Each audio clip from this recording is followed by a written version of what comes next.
Well, you try to grip more, it's a paradox.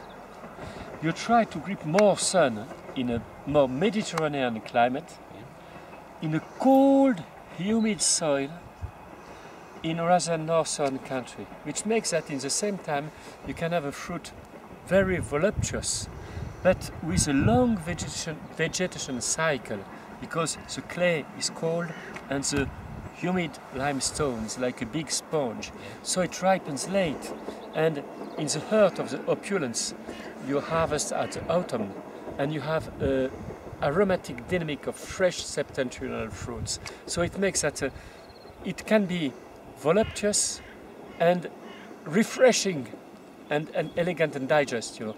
That's, you know, it's very classic. You could say that all over the world, for maceration wine, you're looking for this type of situation.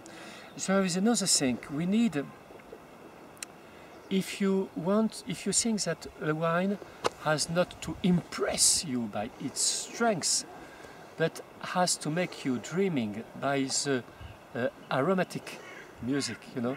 You know very well cooking by your job. Yes. I would say that in all foods, the essential of the music is the flavor, is the aromatic. A good bread, yes, the structure counts, that is scratch and everything, but a good bread is the flavor of the seed, you know, when it is refined, you know. A good potato, what makes distinguish a good potato from a bad potato? It's the aromas of the potatoes. I would say that well, a good piece of beef, when it explodes of flavors, you could say quite it's fruity, you know? Yes. And the juice with the aromas makes you dreaming in a good piece of beef, you know?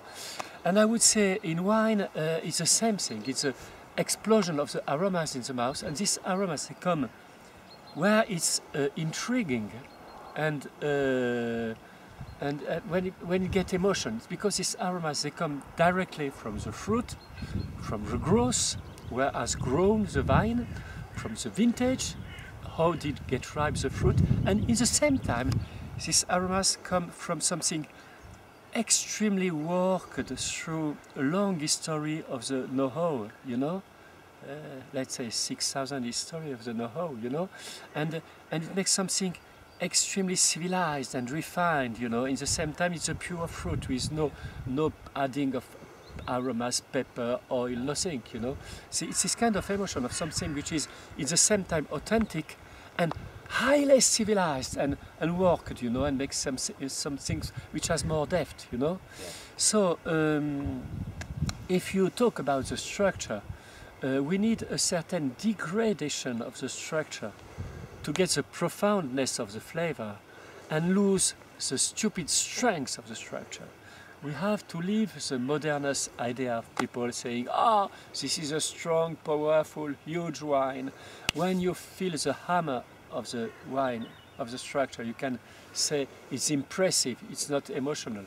And like a great tea, like a great coffee, like a great barrel, like a great cacao, when the structure is slightly degraded, it plays the profoundness of its flavors instead of the aggression of its strengths, but it plays the game of the structure in the balance in the mouth.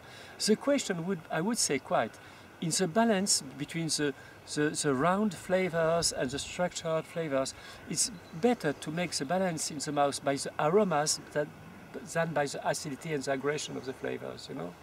So the interest of this soil is very easy. You can degrade the structure. Meanwhile, the roots go on sucking the humid limestone and making photosynthesis and having in the heart of a slightly degraded fruit aromatic, fresh dynamic, you know. Yeah.